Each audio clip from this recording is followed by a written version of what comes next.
Assalamualaikum warahmatullahi wabarakatuh. Sahabat semuanya, kalau kita memberikan hewan kurban, pahalanya sebanyak bulu yang tumbuh di hewan itu. Pernah ngitung nggak berapa pahalanya? Pernah ngitung berapa bulunya? Masya Allah. Dan masalahnya bukan pahalanya saja, tapi hewan daging kurban itu akan dinikmati oleh saudara-saudara kita di Palestina. Mereka saudara, sahabat kita, keluarga kita yang sangat membutuhkan.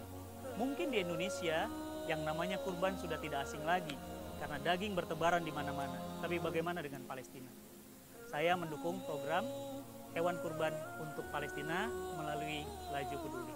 Salam cinta Quran. Assalamualaikum warahmatullahi wabarakatuh.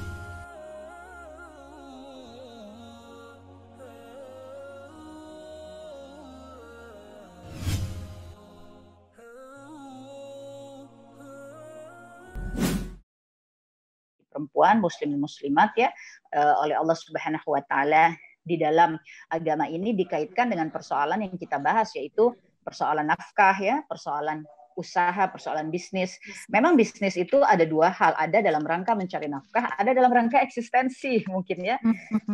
Dalam rangka eksistensi pasti akan ada dampak penghasilan begitu ya. Dalam rangka mencari nafkah pun akan ada dampak eksistensi gitu ya. Inilah persoalan nafkah ya, persoalan berada di dalam persoalan bisnis atau usaha gitu ya, atau persoalan mencari uang lah. Memang bisnis itu ada dua hal, ada dalam rangka mencari. Maka terlebih dahulu tadi poin keduanya kita harus pahami dulu kedudukan tentang laki-laki perempuan di dalam Islam. Kemudian poin ketiganya baru kita akan bicara bagaimana sesungguhnya muslimah dan bisnis gitu ya. Bagaimana sesungguhnya seorang perempuan dengan bisnis, atau katakanlah bagaimana ketika seorang perempuan ini ingin bekerja gitu ya. Tentu bekerja terbagi lagi ya, tadi bisnis dan juga ya bekerja pada orang lain gitu. Tapi intinya adalah perempuan berkiprah atau berusaha. Nanti baru kita masuk spesifik kepada bisnis atau berdagang. Ketika kita bicara tentang perempuan yang bekerja, maka jangan lupa bahwa kita akan mengambil aturan dasar yang telah ditentukan oleh Allah Subhanahu wa taala kepada perempuan, bahwa Allah Subhanahu wa taala mengatakan pada surah Al-Ahzab ayat ke-33, hendaklah kalian para perempuan berada di dalam rumah-rumah kalian gitu ya. Dan kemudian ketika Al-Ahzab 53 Allah berfirman menyampaikan bagaimana ketika para sahabat ya asbiqunal awwalun di masa sebelumnya ikhwan datang ke rumah Rasulullah Shallallahu Alaihi Wasallam, lalu berinteraksi dengan istri Rasulullah Shallallahu Alaihi Wasallam, itu Allah berfirman bahwa istri-istri Rasulullah Shallallahu Alaihi Wasallam itu terhijab, ya, betul-betul tertutup. Itu di dalam rumah mereka ya, di dalam rumah mereka pun jika ada yang datang yang telah diizinkan oleh Nabi untuk datang dan itu adalah seorang ikhwan, maka para istri itu harus terhijab, harus tertutup. Gitu ya. Ini ada suara yang total semua kan? Masuk. Oh sehari 6. Sebentar. Ada yang terbuka unmute-nya kayaknya. Iya. Dari host sebentar, mungkin bisa di mute dulu semua. Baik, sebentar. Di mute dulu aja semua. Sudah. Oke. Ya. Baik, kita lanjutkan ya. Syukran. Artinya ada satu tatanan syariat yang mendasar ya. Terlebih dahulu kita mesti pahami bahwa perempuan dia adalah pemimpin bagi anak-anaknya dan di dalam rumah suaminya, dan kemudian seorang perempuan Allah berfirman bahwa hendaklah kalian para istri, para perempuan itu berada di dalam rumah-rumah kalian. Artinya itu menjadi suatu prioritas atau keutamaan gitu ya untuk berada di dalam rumah. Lalu bagaimana kalau kita perempuan nggak boleh kemana-mana, diem aja di rumah gitu ya? Nggak ngapa-ngapain berarti ya? Kayak apa namanya? Kayak sekarang ketika wabah kan yang kadang-kadang suka muncul, aduh stres juga ya gitu ya ternyata. Soalnya pada dunia yang saat ini dengan kebiasaan-kebiasaan duniawi saat ini, kok rasanya seperti menabrak arus gitu ya untuk menegakkan syariat. Ya itulah jihad, itulah Islam diturunkan sebagai agama penghabisan ya. Agama di mana ketika kerusakan-kerusakan itu, kalau agama penghabisan, risalah penghabisan artinya dia di ujung ya. Dan kalau dia di ujung, maka artinya dia sesuatu yang telah disempurnakan oleh Allah rasanya untuk dipergunakan sampai menabrak jagat ini selesai ya. Dan keadaan dunia tentu saja dari waktu ke waktu kita juga sudah mempelajari dari hadis-hadis Nabi Shallallahu Alaihi Wasallam. Akhir zaman itu adalah kemunculan Dajjal ya, raja diraja dari para setan, iblis dan bangsa jin itu gitu ya. Maka artinya menuju ke sana itu kerusakan demi kerusakan itu semakin besar di muka bumi ini. Oleh karenanya makin tidak mudah tentu menegakkan ketentuan Allah Subhanahu wa taala ya, sebab kerusakan-kerusakan itu semakin terjadi di sana sini. Dari akidah ya, kemudian syariat, kemudian akhlak ya, kemudian kepalsuan ya, yang keburukan yang dibungkus seolah menjadi kebaikan dan seterusnya. Dan ini kita juga pahami dari hadis-hadis Nabi Shallallahu Alaihi Wasallam ya. Oleh karenanya kembali lagi kepada positioning seorang muslimah dan bisnis ya, atau seorang perempuan dengan bisnis. Mari kita lihat apa sih sesungguhnya hukum atau syariat ya, ketentuan di dalam Islam tentang perempuan yang bekerja gitu ya. Apakah dia wajib? Ternyata tidak ya, dia bukan fard, dia bukan wajib. Karena yang diwajibkan adalah laki-laki gitu ya. Apakah dia sunnah? Ternyata juga tidak. Karena perempuan itu tidak ada ketentuannya di dalam Islam bahwa dia harus atau disuruh gitu ya untuk bekerja, mencari nafkah, memenuhi itu secara hukum. Teteh bicara secara hukum itu tidak. Jadi hukumnya adalah mubah ya bagi perempuan. Mubah, hukumnya boleh diambil, boleh ditinggal gitu ya. Boleh diambil, boleh ditinggal gitu ya. Dia bukan wajib, dia bukan sunnah. Tapi dia mubah. Oh, berarti boleh dong teh. Boleh karena memang tidak ada larangannya, tidak diharamkan bagi seorang perempuan untuk bekerja, apalagi ya bekerja atau berbisnis. Ya entah bekerja entah berbisnis ya, ini kan dua hal. Termasuk di dalamnya kita bicara tentang berbisnis. Allah sendiri berfirman di dalam Al-Qur'an pada surah At-Taubah ayat 105, katakanlah wahai Muhammad, bekerjalah kalian semua, maka Allah dan Rasulnya dan para mukminin akan melihat pekerjaan kalian itu. Dan ayat ini berlaku rata. Jadi ayat ini bukan dikhususkan misalnya hanya kepada laki-laki gitu ya, tapi ini mencakup pria dan wanita gitu ya. Tentu ada pengkajiannya ya tentang ayat demi ayat. Ayat ini mencakup perempuan dengan laki-laki. Dan Allah Ta'ala juga menyampaikan kepada hamba-hambanya tentang jual beli ya, tentang berusaha, berdagang. Misalnya pada surah An-Nisa ayat ke-29. Allah berfirman yang artinya, wahai orang-orang yang beriman, Allah menyebut lagi ya ayyuhallazina amanu, wahai orang-orang yang beriman, janganlah kalian saling memakan harta sesama kalian dengan jalan yang tidak benar. Akan tetapi hendaklah kalian berdagang ya. Hendaklah kalian berdagang. Dan atas dasar saling rela di antara kalian. Ini juga perintahnya umum, baik bagi perempuan maupun bagi laki-laki. Nah, persoalannya jadi artinya bagi perempuan berbisnis itu mubah ya, boleh. Dia boleh dilakukan, tapi dia juga boleh ditinggal. Mengapa? Karena dia tidak terkena kewajiban dalam agama ini untuk mencari nafkah ya. Sehingga ketika dia tidak mengambil kebolehan ini, maka tidak ada dosa di sana gitu ya. Tidak ada dosa di sana. Lalu kemudian ketika misalnya hukumnya mubah, artinya dibolehkan dengan bersandar kepada dua ayat tadi ya, An-Nisa 29 dan juga At-Taubah 105, bahwa memang perintah Allah pun menyampaikan perintah untuk bekerja ya, untuk berdagang ya, untuk berusaha, dan ini berlaku rata bagi perempuan dan laki-laki. Lalu kita kemudian harus memperhatikan tentang pelaksanaan ya, pelaksanaan. Pertama, ketika kita entah ingin, entah harus, karena ingin sama harus kan beda ya. Entah memang kita ingin berbisnis atau jual beli gitu ya, atau berdagang, entah harus ya, kalau harus itu memang ada kebutuhan ya, yang mendorong untuk melakukan itu. Apapun alasannya melatar belakanginya, tapi yang kita mesti perhatikan sebagai muslimah adalah tentang pelaksanaan dari bisnis atau usaha tersebut ya.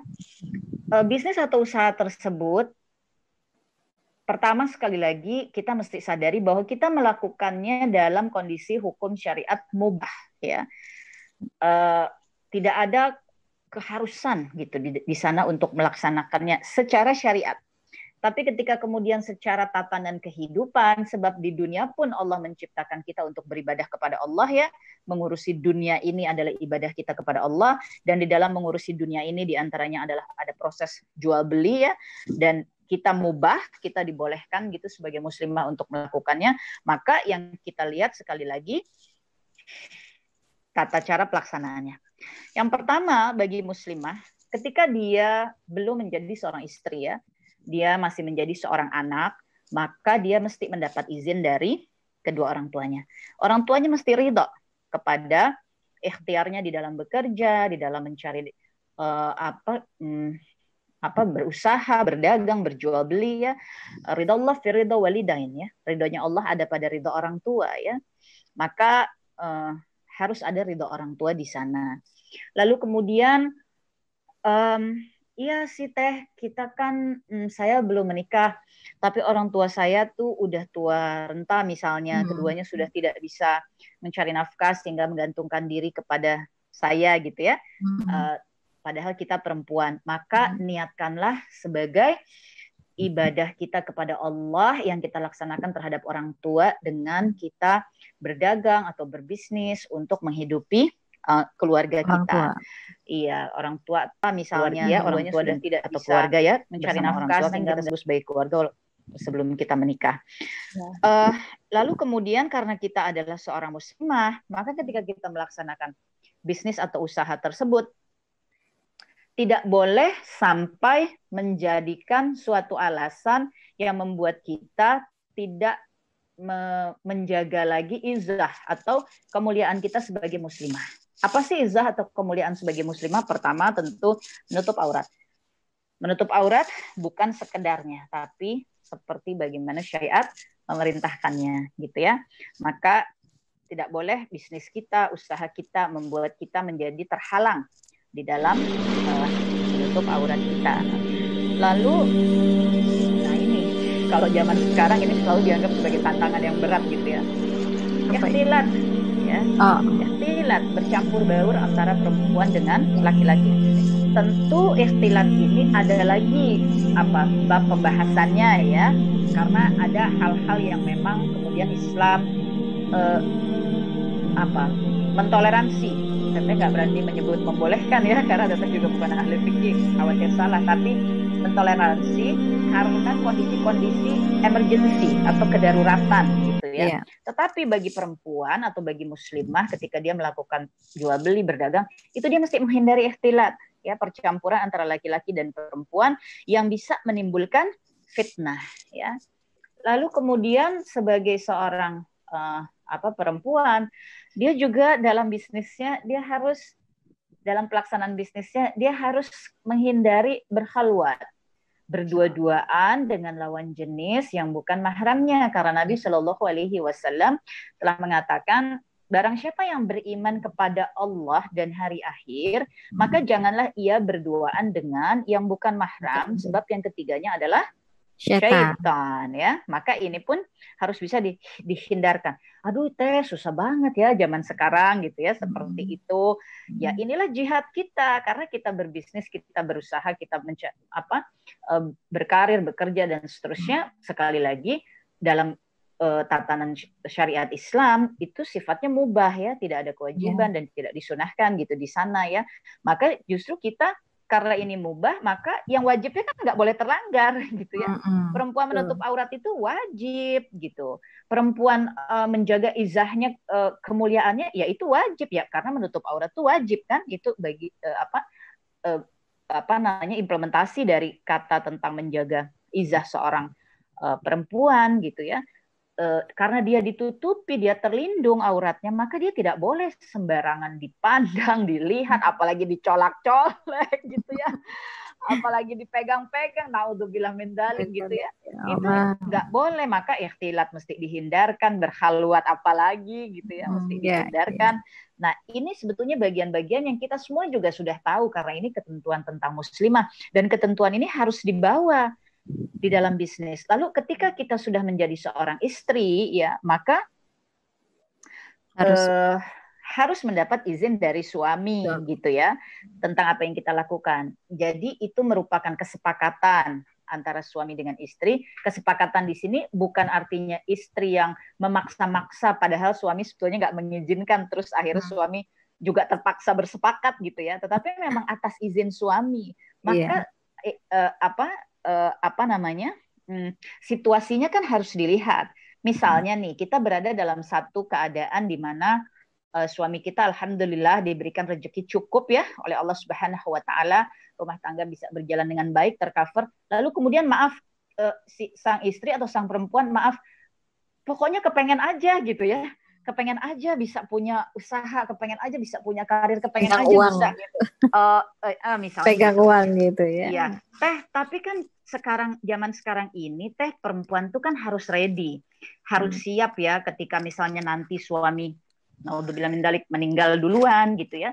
Ketika misalnya nanti terjadi misalnya tanpa kita tahu perceraian dan lain sebagainya, kan perempuan juga harus siap gitu. Perempuan kan juga harus punya simpenan, harus punya uang. Iya, oleh karenanya ketika misalnya di dalam pernikahan yang sedang berjalan kita ingin melakukannya, boleh, tapi harus dengan izin suami gitu ya. Tetap harus dengan izin. Karena kalau tidak, kita kan juga mengetahui atau pernah mendengar atau bahkan menjadi saksi bagaimana rumah tangga yang kemudian jomplang, pincang, bahkan sampai akhirnya retak lalu pecah misalnya gitu ya. Karena apa? Karena tidak terjalinnya misalnya kepahaman antara pasangan ya. Dalam Islam itu bukan perempuan dituntut terus suruh taat sama laki-laki. Oh enggak. Perempuan itu diperintahkan taat kepada suami dalam ketaatan kepada Allah. Kalau bukan dalam ketaatan kepada Allah, nggak ada perintah untuk mentaati. Nah, perempuan yang taat dan patuh kepada suaminya diganjar Allah bisa masuk dari pintu surga manapun. Dia bisa pilih sepanjang dia menjaga salat, dia menjaga saumnya, dia menjaga izah ya, kehormatan dirinya. Laki-laki diperintahkan untuk memuliakan perempuan. Ketika ibu maka perintahnya ibu. Ketika istri perintahnya adalah lindungi, beri nafkah, didik, semuanya harus halal, harus thayyib. Ini perintah dari Allah kepada laki-laki untuk memperlakukan perempuan. Ketika dia seorang anak perempuan, maka didik, nafkahi, ya, pelihara, cintai, gitu ya. Berikan waktu. Ini ada hadis-hadisnya ya dari Nabi Shallallahu Alaihi Wasallam. Jadi artinya bukan perempuan itu kok ini banget sih, direndahkan banget sih, harus ini harus itu dan segala macam gitu ya. Ini pandangan-pandangan yang salah.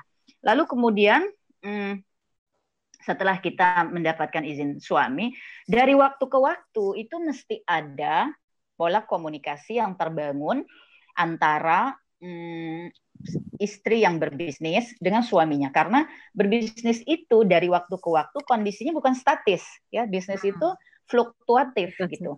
Ada masanya bisnis kita booming sehingga kemudian kesibukan menjadi begitu luar biasanya gitu ya. Waktu juga kayak ya astagfirullahaladzim, kadang kita suka kelepasan tuh nyebut 24 jam juga kurang gitu ya. Padahal itu suatu titik kelemahan di dalam tauhid kita. Sebab 24 jam sudah Allah yang tentukan. Kalau Allah sudah tentukan, jangan kita ganggu-gugat. Dia pasti cukup, dia pasti baik, harusnya dia cukup gitu ya. Tapi kita yang terjebak oleh dunia sehingga merasa 24 jam juga nggak cukup gitu. Iya, nah ini kita mesti betul-betul perhatikan.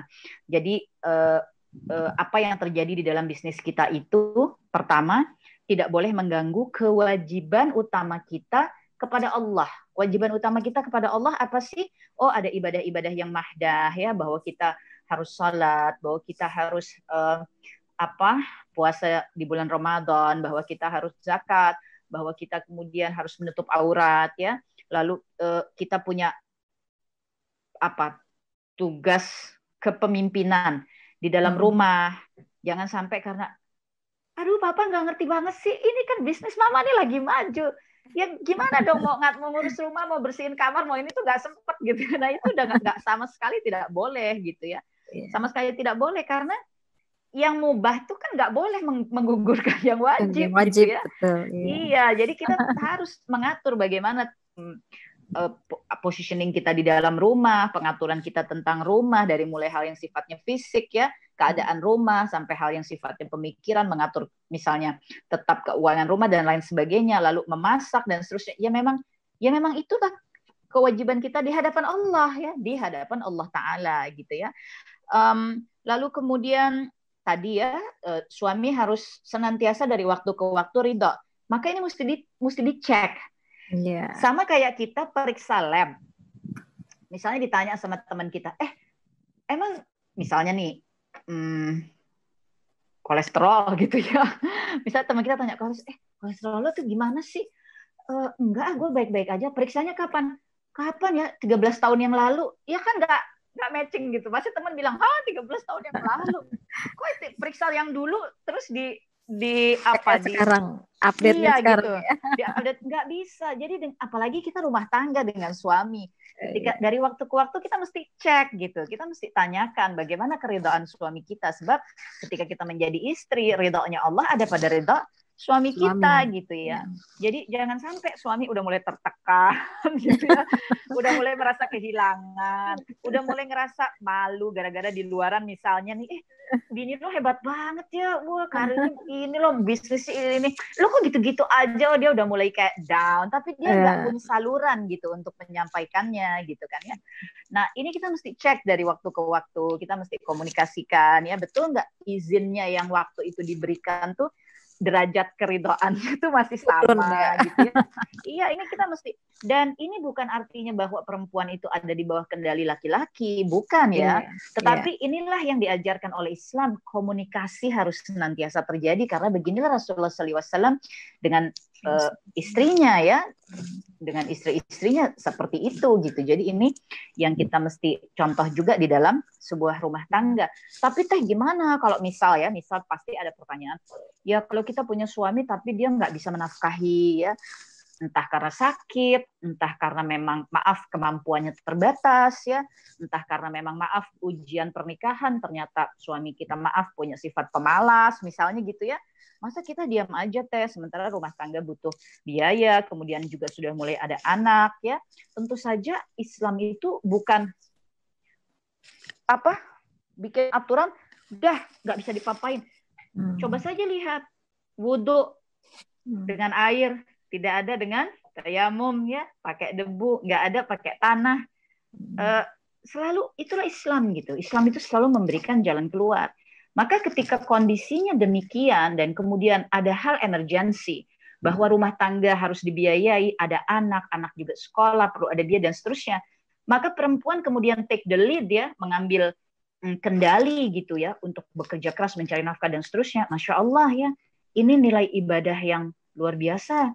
Allah akan memandangnya sebagai sodakoh ya, bahkan sangat mungkin sodakoh jariyah gitu, sodakoh yang mengalir terus amalannya karena dipergunakan untuk membiayai pendidikan anak, membiayai beli Quran sehingga anaknya bisa belajar Quran dan seterusnya, yang mana kalau sang ibu tidak mengambil kendali maka hal-hal seperti itu tidak dimungkinkan gitu ya, misalnya terjadi di dalam rumah tangga itu. Dan tentu jangan kita sempit sempit pikir dan sempit iman ya, tentu memandang Islam ini harus dengan keterbukaan, kelapangan dan pembelajaran sehingga kita bisa melihat dari berbagai macam kemudahan-kemudahan atau solusi yang diberikan oleh Islam. Berikutnya kembali lagi tadi, karena bisnis sifatnya fluktuatif, kadang kita lagi booming, kadang juga jatuh, maka booming atau jatuhnya bisnis kita kembali lagi tidak boleh mengganggu kewajiban utama kita ya sebagai hamba Allah dalam ibadah-ibadah kita, tidak boleh mengganggu fungsi utama kita sebagai seorang pemimpin di dalam rumah tangga, pemimpin di dalam rumah suami kita dan pemimpin bagi anak-anak kita ya. Jangan sampai anak kita seorang ibu misalnya nggak tahu ya anaknya kenapa hari ini gitu kan, jadwalnya apa, ketemu susah, dan ini menjadi seperti suatu kenormalan dalam era kehidupan saat ini yang putarannya begitu cepatnya ya, sehingga ya kembali lagi kita memang harus berjihad untuk menegakkan apa-apa yang memang sudah ditentukan oleh Allah, sebab itu semua adalah kebaikan. Tadi jangan lupa poin berikutnya, harus senantiasa komunikasi, cek terus kepada suami ya tentang derajat keridhoannya atas apa yang kita lakukan. Lalu kemudian jangan lupa dalam kondisi bisnis yang seperti apapun, jangan sampai menggugurkan izah ya, kehormatan kita sebagai perempuan, yaitu aurat, ikhtilat dan berkhalwat ya. Lalu kemudian sekarang kita masuk kepada kepada bisnisnya ya, kepada bisnisnya. Nah, di dalam melakukan bisnis, tadi poin-poin di atas yang kita bahas adalah tentang kemuslimahan kita ya, kedudukan kita sebagai muslimah. Sekarang kepada bisnisnya. Singkat saja, melakukan bisnis di dalam Islam atau jual beli di dalam Islam ya, yang berada di dalam naungan tentang hukum-hukum muamalah ya antar manusia, itu bukan tujuannya keuntungan, uang, kekuasaan, kekayaan, itu bukan. Ya. Tujuannya apa? Tujuannya tuh ibadah kepada Allah. Ya, tujuannya ibadah kepada Allah. Oleh karenanya tatanannya mesti kita lihat sandarannya tetap halal dengan haram. Jadi bukan karena ini peluang bisnis ini bisa mendatangkan penghasilan yang dalam waktu 3 bulan sekian, yang kalau pakai akal manusia setelah dihitung-hitung, waduh ini keuntungan yang menggiurkan nih, misalnya begitu ya. Islam nggak begitu. Iya, keuntungannya menggiurkan, tapi kemudian kita mesti kaji, kita mesti lihat jenis bisnisnya apa, proses pelaksanaannya bagaimana, akadnya nanti seperti apa ya. Itu uang keuntungan sebegitu datangnya dari mana, pola investasinya seperti apa, dan seterusnya, untuk kita lihat adakah yang melanggar dari syariatnya Allah. Kalau ada yang melanggar, ya sudah nggak bisa kita tunaikan ya, nggak bisa gitu. Kita harus berbisnis di dalam Islam itu adalah ibadah. Uang, penghasilan, harta kekayaan yang kemudian muncul, itu semua hasil dari ridhonya Allah. Sebab Allah memandang tentang proses yang kita lakukan gitu ya. Semakin bersih prosesnya, insya Allah semakin besar ridho Allah di sana. Kalau hasil, ya belum tentu juga semakin besar. Nanti bisnis aku kalau Allah ridho, semua caranya syar'i, nanti tiap bulan aku bisa punya duit 1 miliar, 3 miliar, ya nggak begitu hitung-hitungannya ya. Yang Allah berikan itu adalah keridhaan Allah yang Allah amanahkan kepada kita. Kalau kita sudah melaksanakan semuanya dengan syar'i misalnya gitu ya, kita udah patuh banget, dan kemudian penghasilan kita setiap bulan 10 juta, ya Masya Allah, itulah hadiah dari Allah ketika kita di dunia atas ikhtiar kita melaksanakan syar'i. Tapi hasil 10 juta itu nggak cukup loh, ternyata sebetulnya kebutuhan aku adalah 30 juta. Berarti 20 jutanya ujian keimanan kita gitu ya. Bagaimana iman kita nih, dengan kita udah berusaha bisnis yang seperti itu, ternyata hasilnya dikasih Allah 10 juta, padahal kebutuhan tiap bulan 30 juta. 20 jutanya ujian Allah dulu. Memangnya Nabi dan Rasul kita nggak diuji sama Allah? Nah, kita siapa? Kok kita nggak mau diuji gitu ya? Nabi Ayub alaihi salam saja diuji dulu dengan harta. Pada akhirnya habis sampai habisnya. Habis-habisan ya, sampai kesehatannya juga hilang, anaknya semua meninggal, keluarganya semua nggak ada, ditinggalkan kaumnya. Itu semuanya ya haknya Allah ya. Haknya Allah yang menciptakan kita untuk menguji kita, begitu ya. Jadi sesisanya itu adalah ujian. Kok aku dikasih ujiannya kayak begini? Ya tapi kan badannya dikasih sehat, misalnya. Nikahnya kok alhamdulillah dapat jodohnya mudah dan lancar ya. Proses kehidupannya sesuai aja tuh normal. Oh, umur 21 udah ta'aruf, oh 22 udah menikah, oh 23 udah hamil, oh 24 udah melahirkan. Ada orang yang sudah 40, umur sudah di atas 40, nikah sudah 20 tahun, nggak juga bisa punya memiliki anak. keturunan, padahal diperiksa udah kesana kesini, udah bekam, udah ini, misalnya semua ikhtiar dilakukan, apalagi cek medis apa nggak ada apa-apa, kan ada yang begitu ya, ada yang begitu. Jadi ya ujian kita itu memang ya berbeda-beda ya, artinya konsepnya sama ujian, tapi soalnya ya bisa berbeda-beda gitu ya. Nah, jadi sekali lagi bisnis di dalam Islam itu adalah ibadah kepada Allah. Oleh karenanya niatnya mesti itu, karena dia ibadah maka dia tidak boleh menabrak yang haram ya, dari mulai jenisnya, caranya. Lalu jangan lupa yang poin kedua, bisnis di dalam Islam itu adalah kemaslahatan. Dia harus bisa mendatangkan kemaslahatan. Dia membuka lapangan kerja ya. Dia mengabsorb gitu, bisa menyedot tenaga kerja, sumber daya manusia sehingga memiliki lapangan pekerjaan. Dan karena bisnis di dalam Islam adalah ibadah dan kemaslahatan, maka poin ketiganya, seluruh yang bekerja bersama kita di dalam bisnis itu is a family. Itu keluarga gitu ya. Kalau keluarga ya tidak boleh dolim, kita nggak boleh sengaja mendolimi dengan sistem bisnis kita, tidak boleh melakukan penindasan di dalam sistem bisnis kita, tidak boleh memaksakan kehendak ya dalam sistem tata aturan yang kita buat. Nggak boleh, semuanya harus dalam konsep ukhuwah gitu ya. Dan derajatnya mereka adalah manusia sesama ciptaan Allah yang berjuang bersama-sama kita di dalam ibadah, yaitu berbisnis gitu ya, di dalam ibadah kita kepada Allah Ta'ala. Nah, ini semuanya, poin-poin ini mesti diperhatikan ketika kita melaksanakan bisnis. Poin keempat terakhir dalam bisnis di dalam Islam, hasilnya itu untuk dikembalikan kepada Allah ya, kepada Allah. Maka betapa banyak ayat di dalam Al-Quran yang mengingatkan kita untuk mengeluarkan harta di jalan Allah gitu ya. Harus dikeluarkan lagi di jalan Allah, bukan hanya untuk kepentingan kita, bukan hanya untuk kesenangan kita, bukan hanya untuk kemauan kita, untuk keperluan kita boleh. Karena tuntunan Nabi Shallallahu Alaihi Wasallam ya, apa yang Allah berikan kepada kita itu, harta uang itu ya pertama memang untuk kebutuhan kehidupan kita di dunia, diri kita sendiri. Lalu kemudian ketika kita sudah berkeluarga maka untuk keluarga kita. Lalu kemudian karena keutamaan mencari nafkah di dalam Islam itu dengan sistem dagang atau jual beli, maka untuk membayar keringat mereka yang sudah terlibat di dalam proses bisnis dan usaha itu. Lalu kemudian harta yang masih ada itu untuk dikeluarkan di jalan Allah gitu ya. Jadi kalau misalnya setelah poin-poin tadi, diri kita, keluarga, lalu kemudian ritme bisnis kita itu sudah tercover oleh penghasilan ya dari bisnis kita, lalu kemudian masih ada lebihnya, jangan kemudian kita salah kaprah, jangan kemudian kita berpikir, aku belum punya tuh jam tangan itu, nah kan jadi salah kan gitu ya.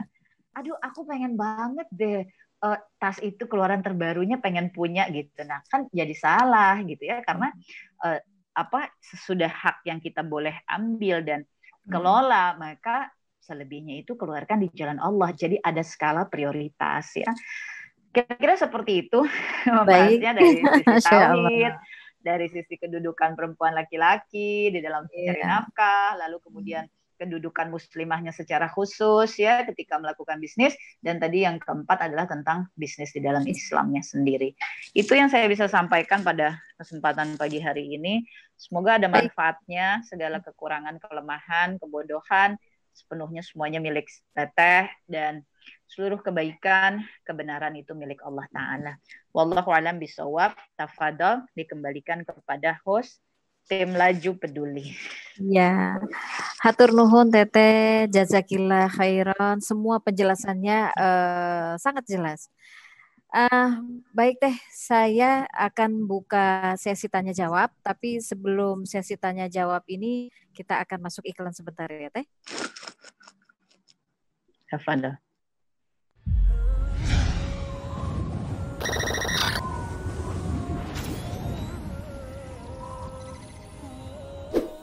Assalamualaikum warahmatullahi wabarakatuh. Sahabat semuanya, kalau kita memberikan hewan kurban, pahalanya sebanyak bulu yang tumbuh di hewan itu. Pernah ngitung nggak berapa pahalanya? Pernah ngitung berapa bulunya? Masya Allah. Dan masalahnya bukan pahalanya saja, tapi hewan daging kurban itu akan dinikmati oleh saudara-saudara kita di Palestina. Mereka saudara, sahabat kita, keluarga kita yang sangat membutuhkan. Mungkin di Indonesia yang namanya kurban sudah tidak asing lagi karena daging bertebaran di mana-mana. Tapi bagaimana dengan Palestina? Saya mendukung program hewan kurban untuk Palestina melalui Laju Peduli. Salam cinta Quran. Assalamualaikum warahmatullahi wabarakatuh.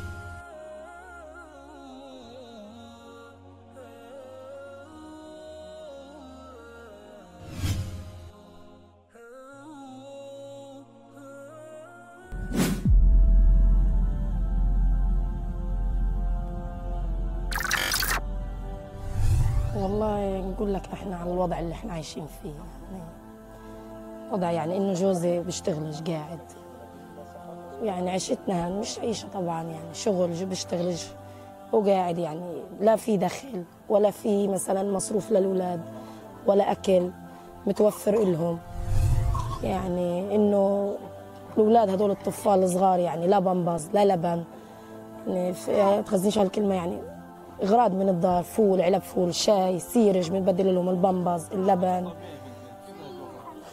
هذا هي انا فاهمه يعني فيش اكل يعني كيف بدها تتوفر عندي لحمه يعني تاخذنيش في هالكلمه يعني اللحمه يعني صحيح ما دخلتش علينا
Baik, kita sudah kembali dengan Teteh Khadijah. Sebelum pertanyaan masuk ke kita, saya bahas lagi ringkasan dari Teteh Khadijah yang disampaikan tentang perempuan atau muslimah dan bisnis, yaitu kedudukan laki-laki dan perempuan dalam Islam. Perempuan adalah juga pemimpin, tapi bagi anak dan juga pemimpin di rumah suaminya, bukan berarti perempuan pemimpin di sini sebagai kepala rumah tangga, tapi laki-laki lah atau ikhwan lah yang menjadi kepala rumah tangga di dalam rumah tangganya. Fungsi laki-laki dan juga perempuan sudah disampaikan oleh Teteh tadi, yaitu pencapaian-pencapaian apa yang bisa dicapai oleh perempuan selaku perempuan yang belum menikah ya, dan juga perempuan yang sudah menikah ketika perempuan atau muslimah berbisnis atau bekerja di luar, yang sudah menikah itu tetap harus mencari ridho dari suami, karena hukumnya mencari nafkah itu bagi muslimah adalah mubah. Jadi diperbolehkan. Tidak masalah, kalau bekerja pun silakan. Artinya tidak ada keharusan dari agama bagi muslimah itu mencari nafkah. Tapi seandainya muslimah mencari nafkah bagaimana? Teteh Hadijah tadi menjelaskan, seandainya muslimah menjadi pencari nafkah utama karena ada beberapa faktor atau alasan, artinya muslimah ini sudah melakukan sedekah yang luar biasa dengan menghidupi keluarga, seluruh isi keluarga itu sebagai sedekah jariahnya dia. Dan juga ada beberapa tipe atau syarat tentang bisnis itu sendiri. Perlu diingat, bisnis itu sama dengan ibadah. Jadi apapun yang dilakukan dalam berbisnis itu punya tujuan. Artinya tujuannya itu hanya ibadah. Jadi kita harus pandai mencari kemaslahatan atau manfaat dari kita selaku muslimah itu bekerja, dan juga semua yang bekerja di dalam satu organisasi atau lembaga atau perusahaan itu lakukan sebagai satu keluarga atau as a family, supaya salah satu dari kita yang bekerja tidak merasa terzolimi, dan juga hasilnya dari kita bekerja itu harus ada yang dikembalikan kepada Allah. Artinya tujuannya itu Allah. Jadi antara tadi yang awal ibadah itu sama dengan bisnis, sama dengan ibadah, dan kembali lagi di ujung, di akhirnya ada poin yang keempat, artinya bahwa semua penghasilan itu semua kita kembalikan lagi ke Allah. Kita selaku muslimah itu hanya mengambil secukupnya, tidak berlebih. Yang tadi Teteh bilang ketika ingin punya ini, punya itu, semua berlebih, itu kita niatkan lagi, kembalikan lagi niatnya ibadah, tidak perlulah untuk yang berlebih, tapi secukupnya. Gitu. Bukan begitu ya Teh ya? Baik, ini ada satu pertanyaan Teh. Datangnya dari ada beberapa ya, saya bacakan satu-satu ini. Ada dari Tangerang, namanya Shirley. Pertanyaannya, Assalamualaikum, bagaimana bila orang tua kita selalu melarang apapun yang kita ingin lakukan, dalam arti berbisnis atau berdagang? Apa harus kita tetap mengikuti orang tua? Ini pertanyaannya Teh. Saya lanjut aja Teh ya. Gimana pertanyaannya? Bisa diulang? Boleh. Baik, yang pertama, bagaimana, ini kayaknya single nih, belum menikah.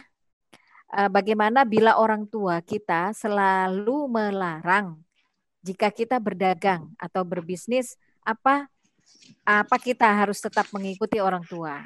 Itu yang pertama. Saya lanjut pertanyaan kedua ya Teh ya. Yang kedua dari Umu Aimin, Bekasi. Assalamualaikum Teteh. Saya saat ini bekerja di luar kota, berpisah dari suami dan anak-anak. Saya ingin berhenti bekerja karena hal-hal seperti yang Teteh sampaikan tadi, tetap suami belum mengizinkan karena sayang dengan masa kerja saya. Mohon masukannya dari Teteh. Jadi suami belum mengizinkan apa? Untuk berhenti. Oh, suami yang belum mengizinkan. Ya, untuk berhenti karena sayang dengan masa kerjanya. Mungkin sudah lama ya Teh. Mohon masukan dari Teteh. Itu yang kedua. Kemudian yang ketiga dari Luwu Timur dengan Masya Allah, Masya jauh sekali ya. Ini lagi kondisi ini ya di sana, Luwu, daerah Masamba ya. Iya, sedang ada ujian, Allah kasih ujian di sana. Dari Ibu Darlianti, bagaimana ketika dalam keluarga terjadi pertukaran tanggung jawab antara suami dan istri. Suami yang urus rumah dan jaga anak-anak, sedangkan istri yang bekerja. Dengan alasan tidak ada jaga anak-anak, akhirnya suami yang berhenti bekerja karena istri juga bekerja.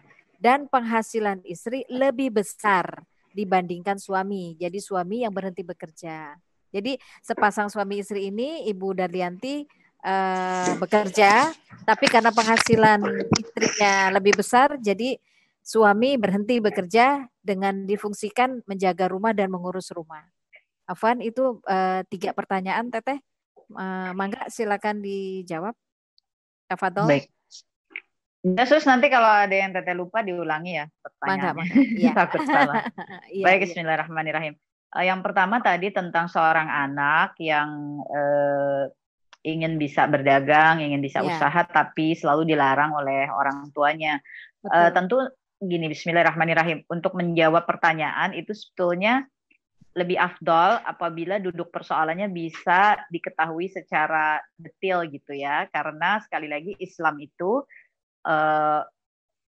memiliki keluasan, kelapangan, memberikan solusi ya bagi segala kemungkinan, keadaan, kejadian gitu ya, Masya Allah. Tapi kita mesti memahami secara detail karena harus dilihat juga rujukan-rujukannya yang berkesesuaian dengan persoalan tersebut. Nah, ini Teteh ada hal yang Teteh tidak paham ya dari pertanyaan ini. Pertama, apakah orang tua kita melarang karena alasan tertentu? Misalnya, orang tua kita itu dalam kondisi masih berkecukupan ya, mampu bisa membiayai anak-anaknya gitu ya, sehingga ingin anak-anaknya misalnya lebih fokus ya udah dalam pendidikannya gitu misalnya, atau misalkan anak itu fokus dalam pendidikannya dan kemudian kalau yang perempuan misalnya setelah fokus pada pendidikan ya belajarlah menjadi seorang perempuan di rumah gitu, misalnya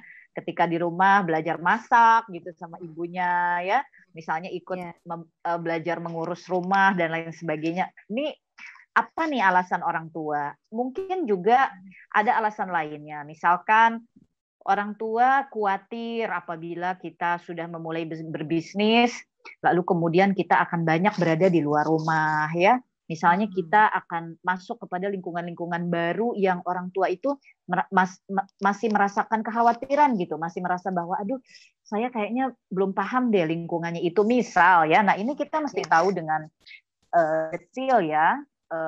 Terkecuali misalnya kondisi orang tua sudah lemah, kurang mampu gitu ya, keadaan rumah tangga juga menjadi sulit, lalu kemudian si anaknya ingin bisnis, ingin dagang, ingin usaha untuk membantu kondisi keadaan keluarga, tapi kemudian oleh orang tua dilarang ya, ini kan ada kondisi-kondisi yang kita mesti pahami.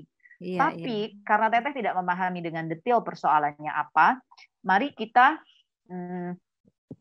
mengacu saja kepada syariat tentang hubungan orang tua dan anak. Karena kan Teteh nggak tahu detail persoalannya ya. Iya, betul. Hubungan orang tua dengan anak disampaikan pada surah Luqman ya, ayat ke-15.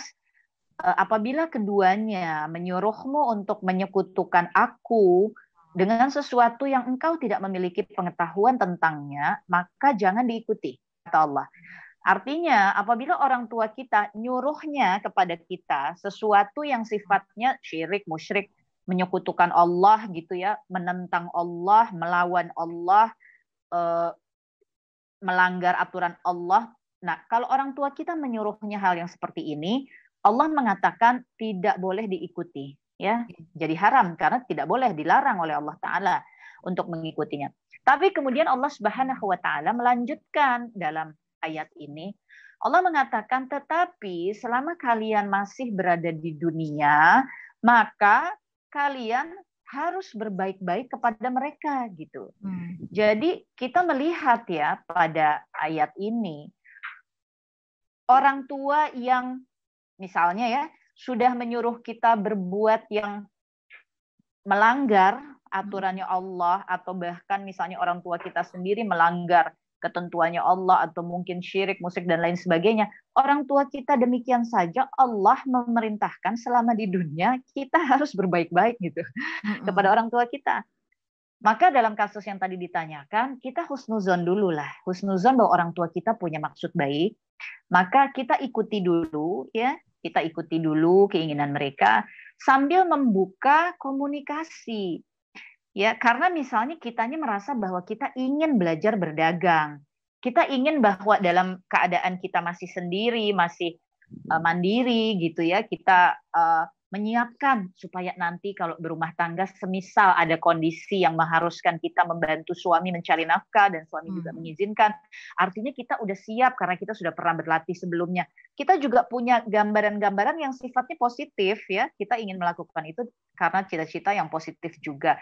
Nah, ini kita lakukan komunikasi kepada orang tua dengan catatan memang tidak ada satu kondisi emergensi atau kedaruratan yang membuat kita harus segera bekerja mencari nafkah gitu ya untuk membantu keluarga atau orang tua. Kira-kira seperti itu. Jadi dahulukan kepatuhan, ketaatan kita ya, hubungan baik kita, berbaik-baik kepada orang tua itu mesti kita dahulukan di hadapan Allah. Sebab ya barang siapa mendahulukan apa-apa yang diperintahkan Allah, disukai oleh Allah, pertolongan Allah itu sungguh dekat ya. Ini Allah sampaikan pada Al-Baqarah ya 185. Jadi kira-kira seperti itu secara singkatnya. Wallahu a'lam bishawab. Nah, yang kedua tentang apa yang bekerja di luar kota ya? Iya, berpisah dari suami dan anak-anaknya. Sekali lagi hukumnya bagi perempuan bekerja atau mencari nafkah atau berdagang dalam kaitannya mencari nafkah itu kan mubah ya. Dia bukan wajib, dia bukan sunnah. Kayak hordeng. Dia bukan wajib, dia bukan sunnah, dia mubah. Maka karena ini adalah sesuatu yang mubah, kita lihat yang wajibnya apa gitu ya. Yang wajibnya kalau misalnya Umi bekerja berpisah dengan suami beda kota gitu ya, artinya gini, yang menyebabkan beda kota itu kan karena kitanya yang perempuannya kerja gitu ya, kitanya yang perempuannya, jadi kita yang mesti pergi gitu ya. Nah, kepergian kita itu membuat kita tidak bisa menjalankan fungsi yang wajib, yaitu fungsi kepemimpinan yang diperintahkan Allah kepada kita, yaitu memimpin di dalam rumah suami kita, menjadi pemimpin bagi anak-anak kita gitu ya. Tapi suami saya membolehkan teh gitu ya, suami saya mengizinkan ya. Pada tatanan bahwa suami kita mengizinkan, bahkan suami kita yang melarang untuk jangan berhenti dulu, pada kebolehan atau larangan suami kita agar kita jangan bekerja dulu, itu bekerjanya hukumnya tetap mubah gitu. Jadi kalau kitanya tetap ingin berhenti juga boleh, karena kan mubah ya, mubah. Dan misalnya kondisi suami juga dalam kondisi yang memiliki pekerjaan ya, tetap bisa membiayai gitu ya, maka dikomunikasikan saja kepada suami bahwa Umi atau Ukhti ingin bisa berdekatan ya dengan keluarga, bisa memiliki rumah tangga yang paling ideal yang diperintahkan oleh Islam. Tentu tidak semua kita bisa berada dalam situasi itu karena ujian kita masing-masing juga beda-beda tadi ya.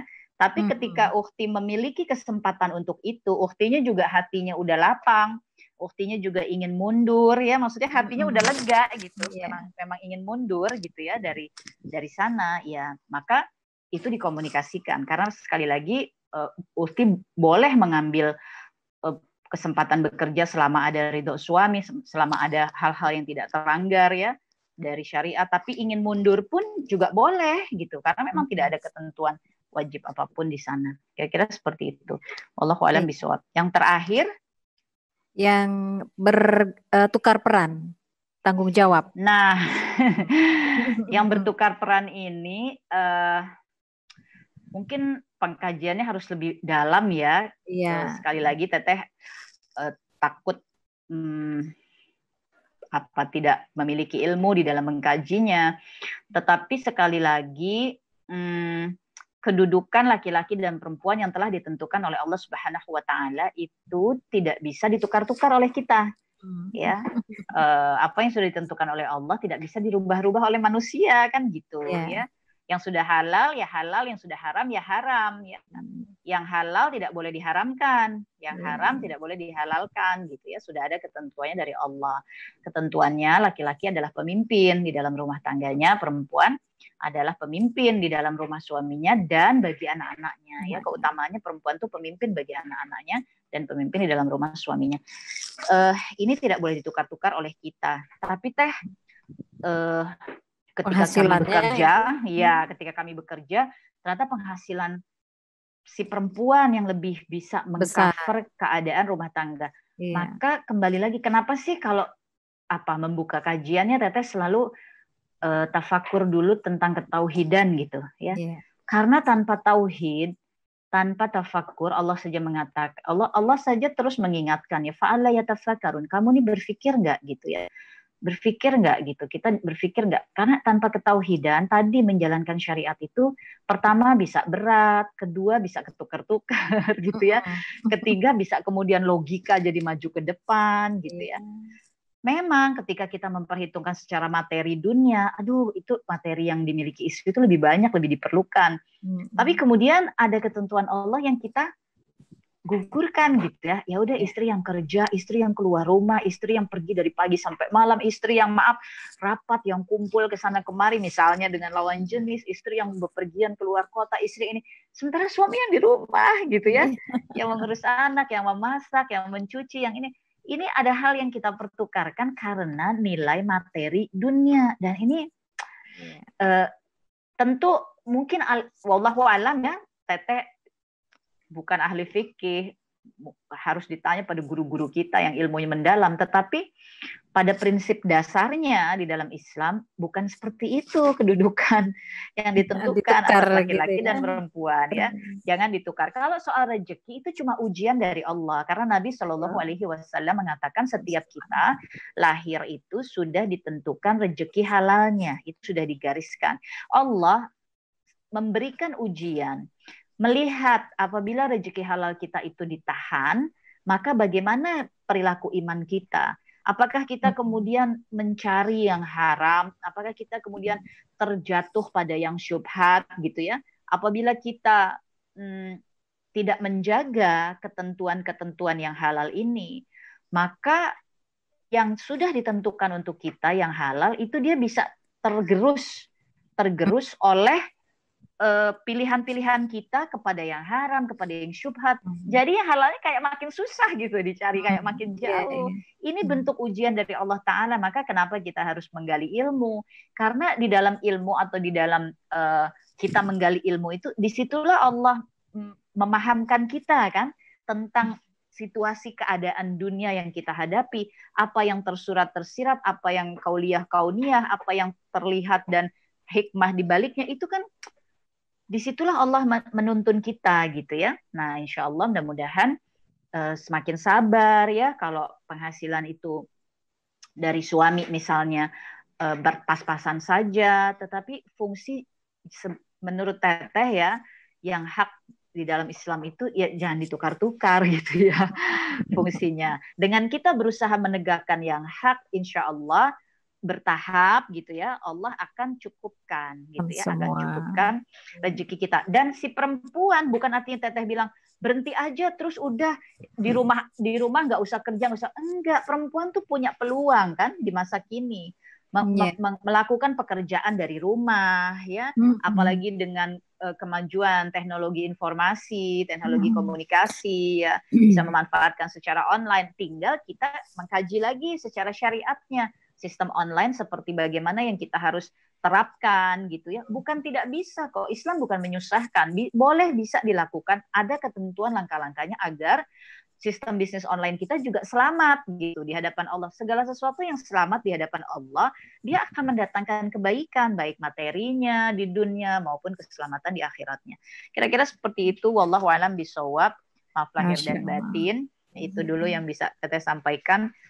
Waktunya juga sudah hampir habis ya.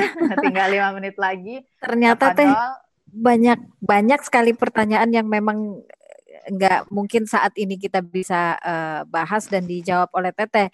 Ini afwan buat Uti atau ibu-ibu yang sudah ada pertanyaan, mungkin nanti kita jawab pertanyaannya via WA. Insya Allah di lain kesempatan kita bisa jumpa lagi dengan Teteh.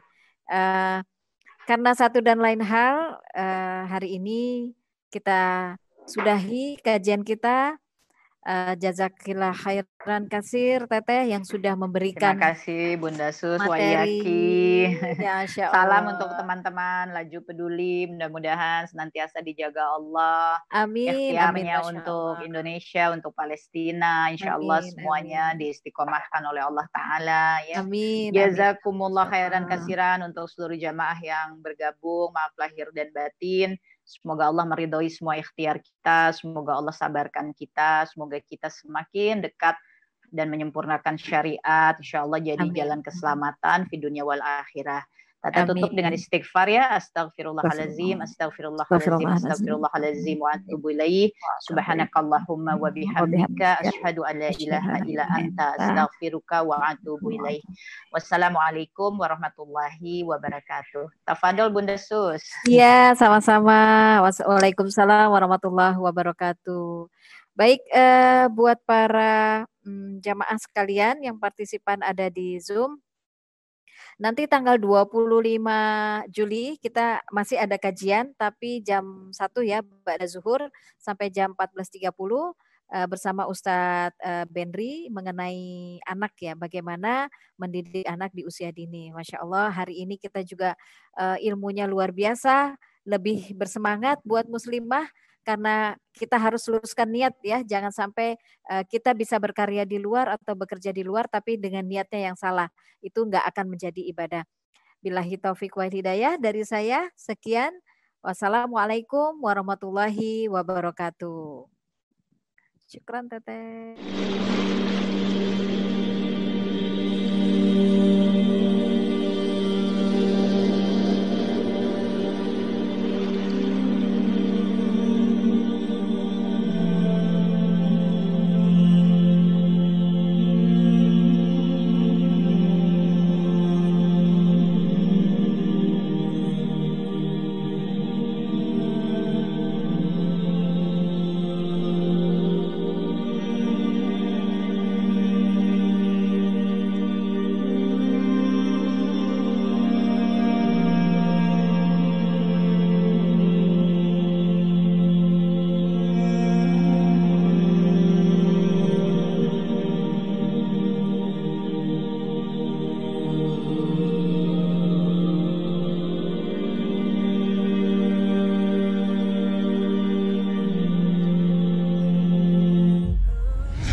Assalamualaikum warahmatullahi wabarakatuh. Sahabat semuanya, kalau kita memberikan hewan kurban, pahalanya sebanyak bulu yang tumbuh di hewan itu. Pernah ngitung nggak berapa pahalanya? Pernah ngitung berapa bulunya? Masya Allah. Dan masalahnya bukan pahalanya saja, tapi hewan daging kurban itu akan dinikmati oleh saudara-saudara kita di Palestina. Mereka saudara, sahabat kita, keluarga kita yang sangat membutuhkan. Mungkin di Indonesia yang namanya kurban sudah tidak asing lagi karena daging bertebaran di mana-mana. Tapi bagaimana dengan Palestina? Saya mendukung program hewan kurban untuk Palestina melalui Laju Peduli. Salam cinta Quran. Assalamualaikum warahmatullahi wabarakatuh.